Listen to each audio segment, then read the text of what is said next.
কবরে যাওয়ার পরে প্রথম প্রশ্ন কি জানেন? কয়টা প্রশ্ন? তিনটা আমিও মানি, কিন্তু মেইন প্রশ্ন একটা। কয়টা? কয়টা? ভালো মতে শুনেন, কিন্তু ভালো মতে। মেইন প্রশ্ন কয়টা? এটা ইমাম বুখারী লেখছে, আমি লিখি নাই।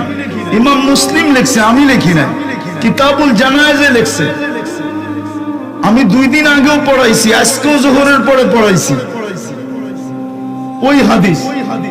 পঞ্চম পাড়ায়, বুখারী শরীফের পঞ্চম পাড়ায়, আজকে জোহরে আমি পড়াইছি। মেইন প্রশ্ন কয়টা?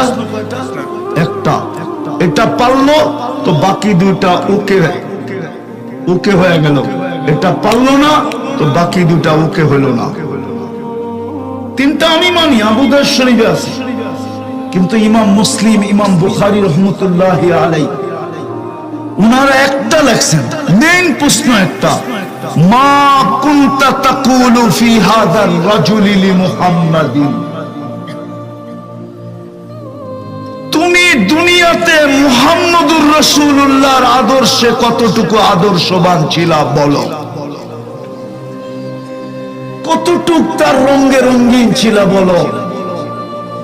তার সম্বন্ধে তোমার কতটুকু ধারণা ছিল বলো? কতটুকু তুমি তাকে চিনতে বলো?